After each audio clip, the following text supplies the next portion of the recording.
Side by side, and armed with flashlights, the five entered the underground. Frisk was determined to fight their own fears in order to help the others. Monster Kid, who supported Frisk no matter what happened. Napstablook, who didn't know what he agreed to until the very end. Elphys was reluctant to go back and face the past. And Papyrus, who stumbled into this adventure unknowingly. They didn't have anything in common. Everyone had their own motivations, wishes, and beliefs. Yet, fate had chosen exactly these four individuals to join Frisk on their journey.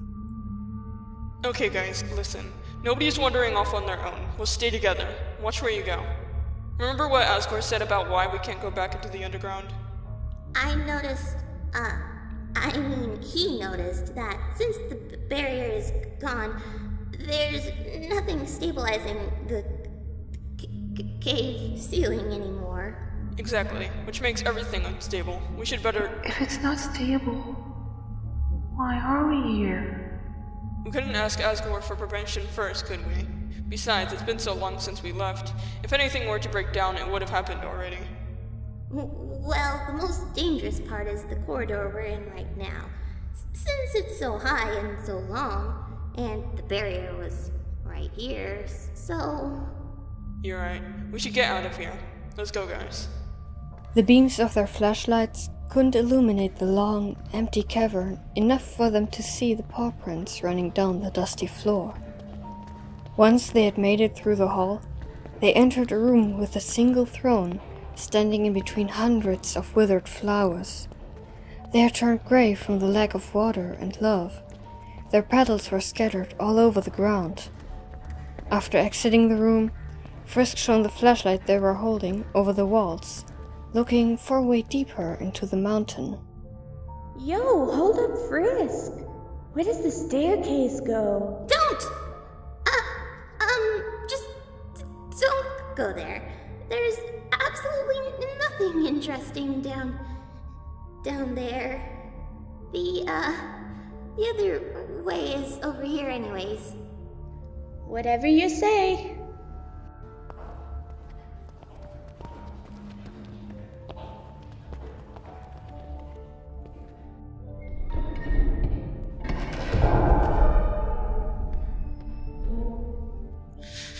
No.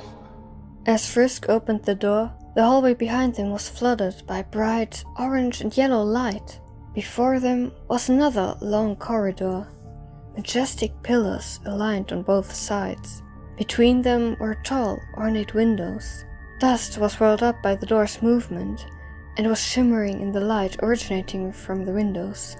Frisk took a step back and crossed their arms as if they were freezing. No, it's not real. Yo, Frisk, what's up, dude? It's not this time. Is this room frightening you? Don't worry. I also have always found it very suspicious. Each time I came here, I had these strange visions, like memories of a dream. But they weren't mine. I've never really been here. Please, can we get out of here? I don't want to do this. Come on, Frisk, it's fine. By the time they reached the end of the corridor, Frisk was sobbing and shaking. Monster Kid helped them sit down and relax. Yo, Frisk, what's going on with you? Maybe they have some kind of, bad memories connected with that place. Looks to me like they're having a panic attack. Will my spaghetti help make you feel better? Frisk didn't respond, but nodded. Yo, I'm sure, Papyrus, they always help. Oh, that gives me an idea. Can I try to calm them down? Of course. Hey, remember when we first met? I was feeling down, like always. And you cheered me on, right? I don't really know how that works. But, here goes nothing. What's a ghost's favorite meal? What is it? It's spaghetti. Get it? Because spaghetti and spook. Ghosts are spooky. Oh my god, that's genius! I get it. No, not you too with these bad jokes. This one wasn't even that bad, and that's just making it worse. Thank you? Thank you, guys. Sorry about this. I kind of lost control over myself there. But I'm fine now. No worries. Does this happen often? Frisk thought for a second, then shook their head. Let me know whenever it happens again, okay? I think you'll notice. Oh, yeah. Can we, continue? I'm ready. So, where are we? It's way too dark. I believe that may be New Home over there. Oh, yeah, that's the capital. You guys think we should go there and check for people? It's really a huge city, and it would take a long time to check everywhere. I think we should head to the Hotland first. It's not that big compared to the city. You've been to New Home? Yeah, once.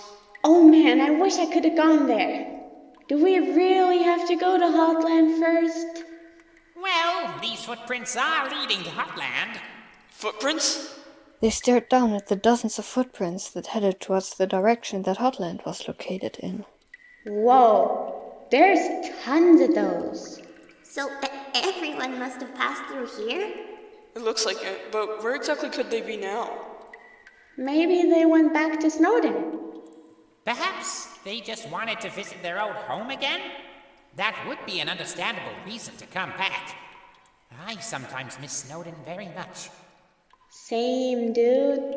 Remember what Dawn said, Monster Kid, about her sister? What do you mean? She said that when her sister walked away, she was talking about how the mountain was calling her. Just the mountain, no place in particular. What could that mean, though? Maybe they went to, like, the center of the mountain? Do you know what that is? I'm not really sure, but it could be somewhere in Waterfall. I think we should just, follow the footsteps until we find the others. We could see if the elevator here is still working, to save time. It could get us almost straight to the core, and from then on, we can keep going.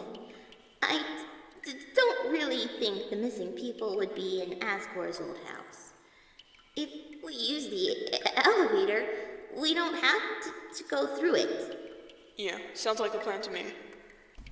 Frisk looked around with her flashlight to find the elevator, then pressed the summon button, hoping it would work. A few lights flickered for a second, then everything died down again. Hold on. Let me try to fix it. It should still work since we left the core on before we left the underground, so it's not a lack of power. Do you happen to have a, screwdriver or similar in that backpack? Give me a second. I'll see if I can find something.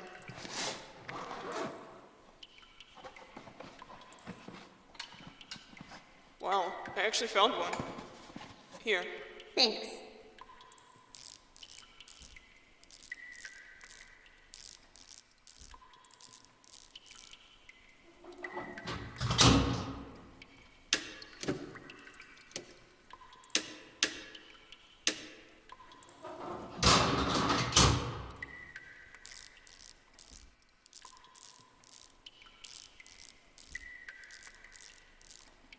It should work.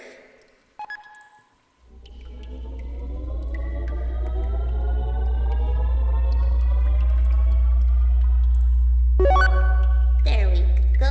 Yo, that's so cool! How happy we can be to have you here, Alphys. And it's like, really safe? I can once again volunteer to go first. Don't worry, Papyrus. should be perfectly fine if we all go at the same time. That way nobody can be left behind. After pressing the button again, the elevator doors opened, and the five walked inside. After a while, the doors opened again, to reveal a small hallway to yet another elevator. Another one? I'm sure this one will work.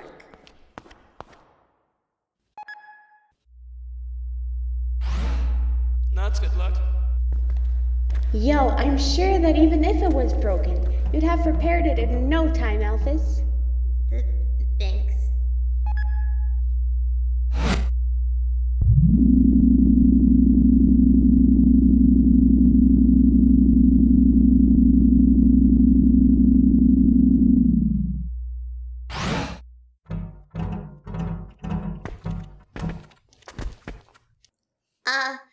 Before we keep going, since we didn't shut down the core, it still, changes layout sometimes.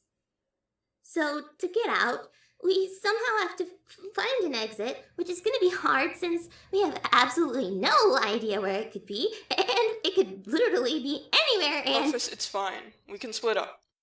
Haha, no way! Haven't you seen any horror movies? Come on, this isn't a horror movie. Maybe we can go in groups of two. Papyrus and I could go to the west side. Office and Napstablook, you two could go and check the northern side. I can go south. But that means you're alone in your group of two. It's fine. I can take care of myself. If any of you find the exit, just yell, okay? We should be able to hear each other, right? Actually, depending on how this layout looks, we might not be able to hear each other. Sorry, but didn't we agree to never split up? There's nobody here that can harm us. If we don't find an exit, then we'll meet right here again in half an hour, okay? How are we gonna find back here if we're lost?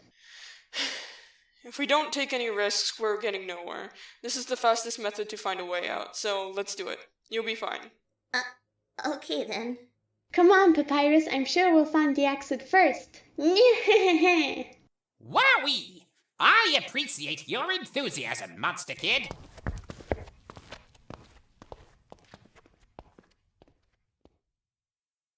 You two will be fine. Yeah, probably. You can lead the way. Okay. Let's go then. Good luck.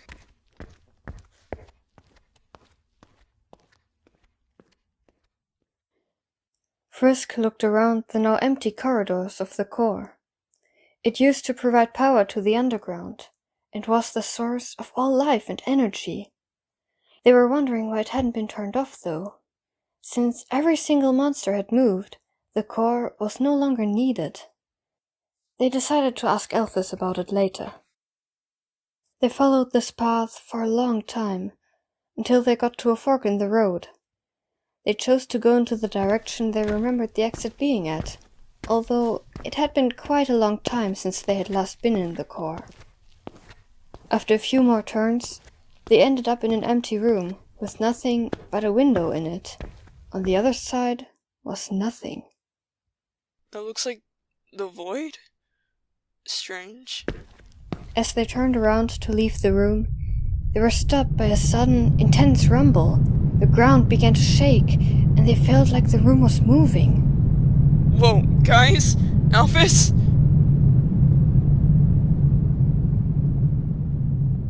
Once the trembling had stopped, they ran outside, only to find themselves in a completely different environment. They weren't even sure if they were in the core anymore. The walls were now purple, with tiny sparkling crystals scattered all over them. The ground was covered in blue sand, and from somewhere up above, water was dripping down. In the middle of the hallway was a grey, metallic door, which seemed oddly out of place. Frisk shone their light at it, but decided to look around the corner at the hall's end first. If this was a dead end, they would go through the suspicious door. If it wasn't, then they would continue their search for the exit there. They approached the corner, only to find another long hallway, which looked more like it was actually the core. They were relieved to be back in familiar surroundings. Frisk looked back over their shoulder before they continued. Yet, instead of the sandy, wet corridor, they saw the room with the window right behind them. Okay, that's weird. Shaking their head, they walked down the new hall. Nothing was the way it had been before they entered the mysterious room. Being completely lost, Frisk called out to their friends. Monster Kid? Papyrus? Hello? Oh jeez, I hate this. Guys! After a few minutes, finally, someone responded. Hello? Anyone? Frisk, is that you? Yes, Alphys, I'm over here. Where's over here? Just stay where you are. Keep talking, please, so I can hear your voice. I think you're getting closer. I hope. I actually have no idea where you are. In fact, I don't know where anyone is. Frisk skipped around a corner and saw Alphys standing in the hallway's middle. For some reason, she was alone. Where's Napstablook?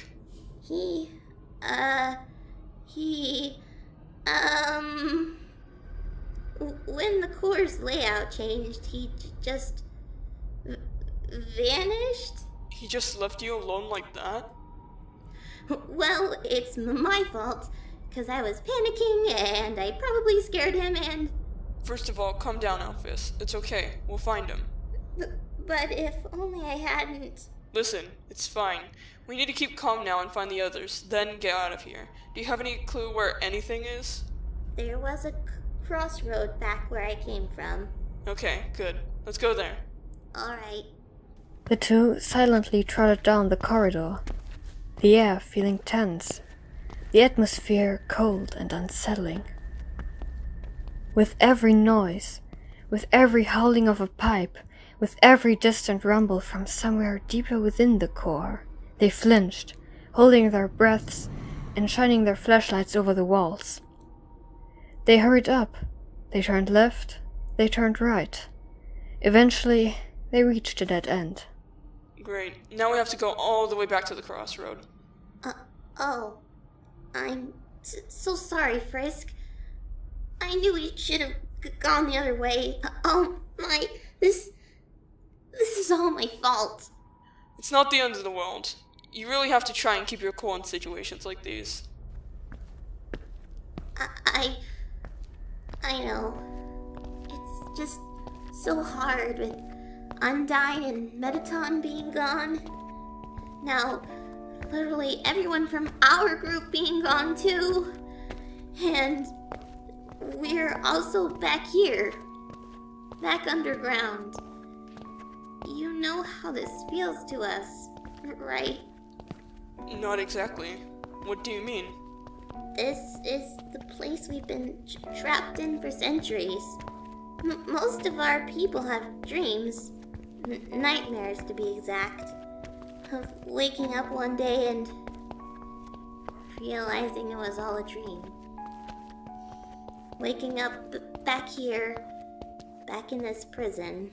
And now that you're here, you're afraid that you won't get back outside? Yeah, pretty much. Don't worry, we'll find everyone and bring all of you back to the surface safely. There's nothing to worry about. I can assure you that nothing can and will ever bring all of this back to zero. Actually, I've talked to Sarah.